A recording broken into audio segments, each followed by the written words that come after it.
उत्तराखंड विधानसभा उपचुनाव में कांग्रेस ने बद्रीनाथ और मंगलौर की दोनों सीट जीत ली है। इन दो सीटों पर कांग्रेस की जीत से भले ही बीजेपी सत्ता डगमगाने की आशंका नहीं है, लेकिन ये परिणाम बीजेपी के लिए खतरे की घंटी की तरह है। बीजेपी ने मंगलौर की सीट को जीतने के लिए तो अपनी ताकत झोंकी, लेकिन बद्रीनाथ की सीट में अति आत्मविश्वास और पार्टी की गुटबाजी हार का कारण बन गई। बद्रीनाथ की सीट पर बीजेपी की हार से पार्टी को गहरे मंथन की जरूरत है। देर सबेर केदारनाथ सीट पर भी उपचुनाव होना है। अब केदारनाथ और आने वाले विधानसभा चुनाव के लिए कांग्रेस को संजीवनी मिल गई है, तो बद्रीनाथ और मंगलौर सीट पर कांग्रेस की जीत हुई है।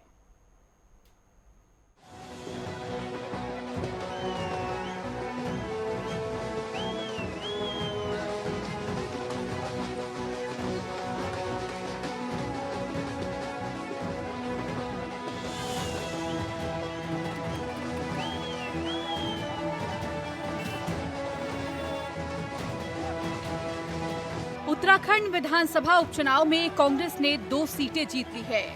खासकर बद्रीनाथ की सीट हारने से बीजेपी को गहरा झटका लगा है। लोकसभा में 5 सीटों में जीत का परचम फहराती बीजेपी के लिए बद्रीनाथ सीट पर चुनाव हारना विधानसभा खतरे की घंटी है।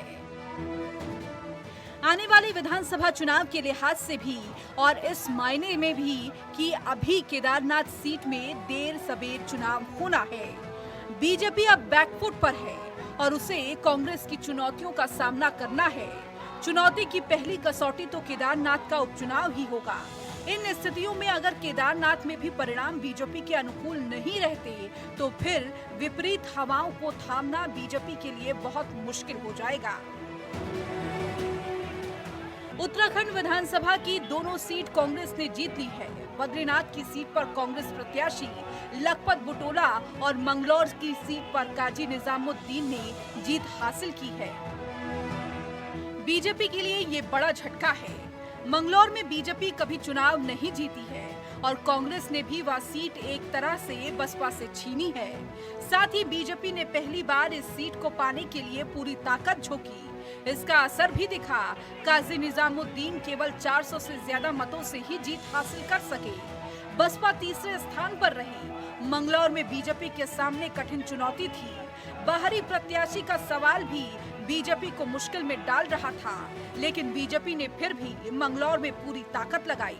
हालांकि जीत के लिए थोड़ा फासला रह गया, लेकिन कहा जा सकता है कि इसी तरह की कोशिश अगर बीजेपी ने बद्रीनाथ में की होती तो सीट निकाली जा सकती थी। बद्रीनाथ का चुनाव इसलिए भी अलग दृष्टि से देखा जाना चाहिए कि कांग्रेस विधायक राजेंद्र भंडारी को बीजेपी में एंट्री कराई गई थी।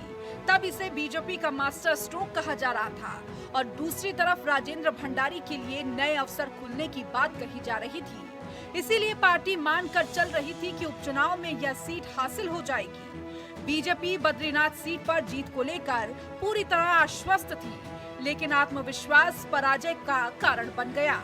ऐसा नहीं कि कांग्रेस के पक्ष में कोई भी बड़ी हवा चल रही थी, लेकिन बीजेपी ने यह सीट एक तरह कांग्रेस को तश्तरी में रख कर दिया। बीजेपी ने इस सीट पर संगठित प्रचार नहीं किया। गुटबाजी भी हावी रही। रह का पार्टी के कुछ नेता भी नए आए नेता को टिकट थमाने को लेकर असंतोष जताते रहे। बीजेपी इस समय रहते इस अंदर ही अंदर पनपते असंतोष को दूर नहीं कर पाई। बीजेपी की पराजय दूसरे भी कई कारण गिनाए जा सकते हैं।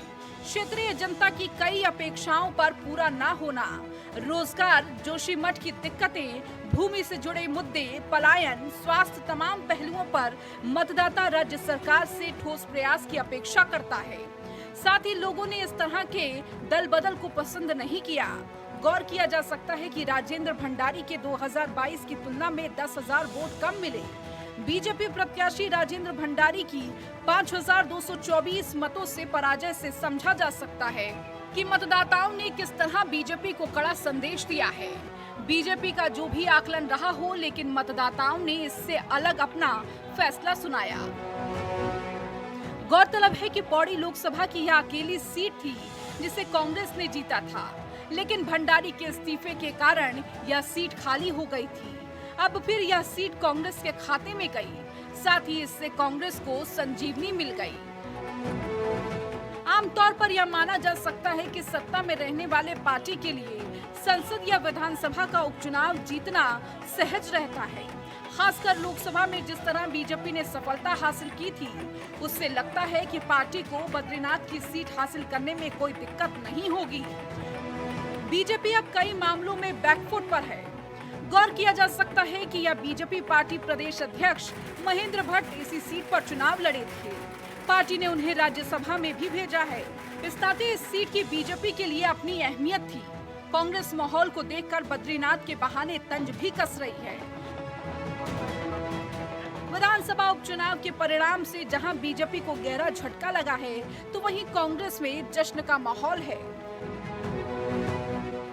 बीजेपी को अब केदारनाथ सीट में अग्नि परीक्षा से गुजरना होगा। बीजेपी की विधायक शैला रानी का निधन होने से अब जल्द ही इस सीट पर चुनाव होने हैं। शैला रानी भी 2016 में कांग्रेस से बीजेपी में आई थी। 2017 का चुनाव तो वह हार गई थी, लेकिन 2022 में उन्हें जीत हासिल की। अब इस सीट पर चुनाव होंगे। कांग्रेस बढ़े हुए मनोबल के साथ है। केदारनाथ मंदिर को दिल्ली फ्रेंचाइजी से जोड़ने का मुद्दा भी धीरे धीरे गरमा रहा है। ऐसे में बीजेपी के लिए तमाम पहलुओं में आत्ममंथन की जरूरत है। केदारनाथ से बीजेपी का भावनात्मक जुड़ाव रहा है। ऐसे में इस सीट को बचाने के लिए बड़े स्तर पर जद्दोजहद की जरूरत होगी। क्या बीजेपी इसके लिए तैयार है?